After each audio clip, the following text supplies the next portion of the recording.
হসপিটালের বেডে শুয়ে আহত বলরাম আর বলরামকে কল করে কান্নায় ভেঙে পড়ল নন্দিনী।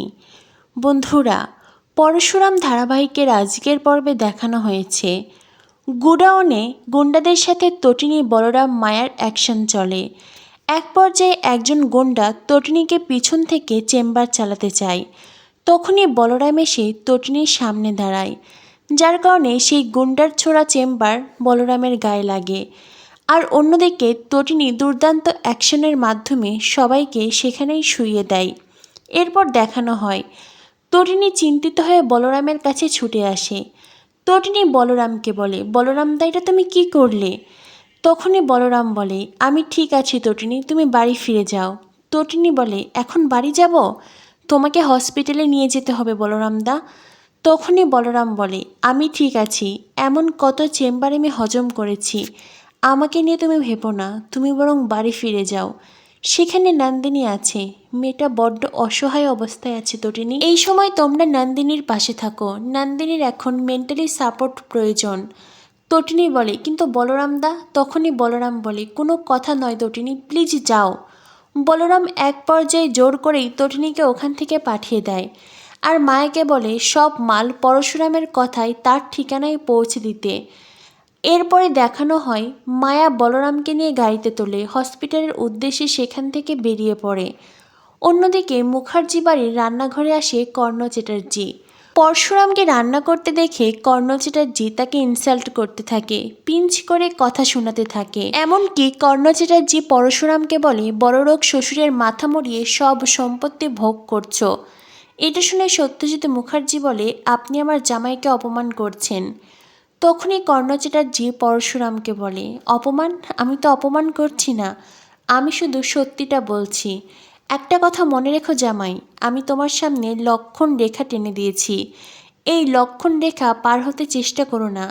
বাইরে অনেক রাবণ আছে। আর মিস্টার সত্যজিৎ মুখার্জি, আপনাকে বলছি, জন জামাই ভাগনা, তিন নয় আপনা, এই জামাই একদিন আপনার সর্বনাশের কারণ হবে।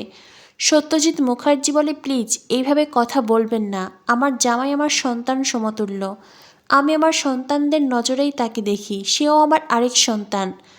তখনই কর্ণ চ্যাটার্জি বলে, ভালো ভালো, জামাইয়ের প্রতি ভালোবাসা থাকা ভালো। তো জামাই, এটা দেখে খুব ভালো লাগছে যে তুমি বাড়ির নতুন জামাইয়ের জন্য রান্না করছো। এই বলে কর্ণ চ্যাটার্জি হাসতে থাকে, সেই সাথে গৌরবও মিটমিট করে হাসতে থাকে। দুই শয়তানের মাথা এক হয়েছে। তখনই কর্ণের ফোন বেজে ওঠে। পরশুরাম কর্ণকে বলে, তাড়াতাড়ি কল রিসিভ করুন, আপনার জন্য খারাপ খবর এসেছে। কর্ণ বলে, খারাপ খবর মানে? তখনই পরশুরাম বলে, খারাপ খবর এসেছে, আমার মন বলছে।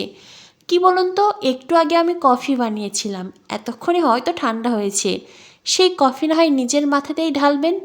এটা শুনে কর্ণ খুব রেগে যায়। কর্ণ কল রিসিভ করে। তখনই কর্ণের কাছে খবর আসে গুডাউনে কোনো মাল নেই, সব মাল স্পেশাল ব্রাঞ্চ নিয়ে গেছে। আর এটা শুনে কর্ণের মাথায় হাত পড়ে যায়।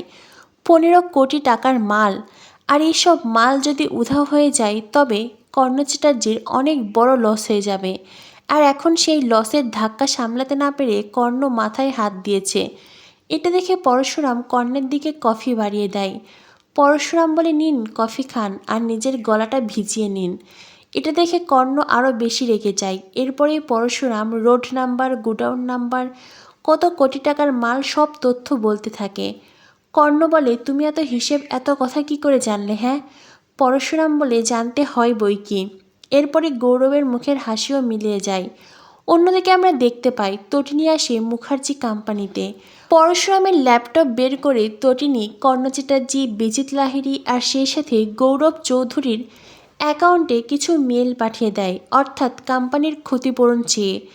কর্ণ চ্যাটার্জি মুখার্জি কোম্পানিতে যে অবৈধ মালগুলো পাঠাতে চেয়েছিল সেই মালগুলো এসে পৌঁছায়নি, আর সেজন্যই তটিনী এবার 19 কোটি টাকা ক্ষতিপূরণ চেয়েছে। পরশুরামের পেয়ে তটিনীর কাছে জানতে চায়, ম্যাম, মাল তো ছিল 15 কোটি, আপনি 19 কোটি টাকার কেন ক্ষতিপূরণ চাইলেন?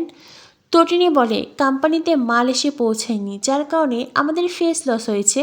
এমন অনেক কারণ দেখিয়েছি, এবার কর্ণ চ্যাটার্জি বুঝবে কত ধানে কত চাল। এতক্ষণে নিশ্চয়ই মেল পৌঁছেও গেছে। যাই হোক, তুমি বরং এই ঘরটা লক করে দাও। আর হ্যাঁ, আমি যে এখানে এসেছিলাম এই কথা যেন কেউ না জানতে পারে, এমনকি সিসিটিভি ফুটেজ থেকেও এই রেকর্ডগুলো ডিলিট করে দাও। এই বলে তটিনী অফিস থেকে বেরিয়ে পড়ে। অন্যদিকে পরশুরামের কাছে খবর আসে বলরামের দিকে কেউ চেম্বার চালিয়েছে, আর বলরাম এখন হসপিটালে ভর্তি। নন্দিনী, গৌরব সবার সামনেই পরশুরাম ফোনে কথা বলে, যার কারণে নন্দিনী যখন জানতে পারে বলরামের দিকে কেউ চেম্বার চালিয়েছে আর সে এখন আহত হয়ে হসপিটালে ভর্তি, তখন নন্দিনীও খুব চিন্তিত হয়ে পড়ে। বলরামের জন্য তার চোখ বেয়ে জল ঝরে। নন্দিনীর চোখের জল নোটিস করে গৌরব। অন্যদিকে দেখানো হয় বলরাম হসপিটালের বেডে শুয়ে আছে। তখনই মায়া বলরামকে বলে, বলরাম দা, এবারের জন্য বেঁচে গেলি, এরপরে কিন্তু আর বাঁচতে পারবে না। তখনই বলরাম বলে, আমার বেঁচে থেকেই বা কী লাভ? আমার তো ঘর নেই, চাল নেই, চুলো নেই, আমার জন্য অপেক্ষা করারও কেউ নেই, বুঝলে? তখনই বলরামের ফোন বেজে ওঠে। নন্দিনী বলরামকে কল করেছে। এটা দেখে মায়া বলে, ওই তো তোমার শুভাকাঙ্ক্ষী কল করেছে। তখনই বলরাম বলে, কে আর হবে, আমার প্রিয় বন্ধু পরশুরাম ছাড়া। এই বলে বলরাম ফোন হাতে নেয়, দেখে নন্দিনীর নাম্বার। বলরাম নন্দিনীকে হ্যালো বলতেই নন্দিনী বলে, শুনলাম আপনি নাকি আহত হয়ে হসপিটালে ভর্তি আছেন, কি করে ঘটলো এমনটা? বলরাম বলে, অন্যের প্রাণ বাঁচাতে গিয়ে। নন্দিনী বলে, অন্যকে বাঁচাতে গিয়ে নাকি নিজেকে শেষ করতে চেয়েছিলেন? নন্দিনী যে বলরামের উদ্দেশ্য বুঝতে পেরেছে, এই জন্য বলরামের চোখেও জল ছলছল করে। বলরাম বলে, যাই হোক, আপনি বরং ফোনটা রাখুন, আপনার হাজব্যান্ড যদি জানতে পারে তো আপনাকে ভুল বুঝবে। তখনই নন্দিনী বলে, ভুল? আর আমার হাজব্যান্ড? আমার হাজব্যান্ডের যদি আমার প্রতি কোনো দায়িত্ব বোধ থাকতো, আমার প্রতি কোনো ভালোবাসা থাকতো, তবে কি আর ফুলসজ্জার রাতে পরপুরুষকে ডাকতে পারতো?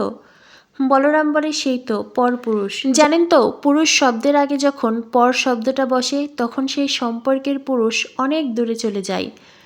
তখনই সেখানে সে গৌরব নন্দিনীর কাছ থেকে ফোন কেড়ে নেয়। হ্যালো বলতেই বলরাম চুপ হয়ে যায়। গৌরব বলে, কি হলো, চুপ করে আছেন কেন? আমি জানি আপনি বলরাম দেব, তো আমার সাথে কথা বলতে কি ভয় পাচ্ছেন নাকি? তখনই বলরাম গৌরবকে জানিয়ে দেয়, একটু আগে একটা চেম্বার হজম করেছি, আমি ভয় পাই না। আগামী পর্বে দেখানো হবে বাবিন এসে গৌরবকে খবর দেয় পরশুরামের কোম্পানি থেকে মেল এসেছে, আর সেখানে ক্ষতিপূরণ চাওয়া হয়েছে 19 কোটি টাকা। যেই কথা জানতে পেরে গৌরবের মাথায় হাত পড়ে যায়। তবে গৌরবও পরশুরামকে জানিয়ে দেয় যে সে পরশুরামকে ছাড়বে না, এই পরিবারকে সে শ্মশান করে দেবে। তো বন্ধুরা, কি হতে চলেছে পরশুরাম ধারাবাহিকে পরবর্তী আপডেট পেতে আমাদের সাথেই থেকো। ধন্যবাদ সবাইকে।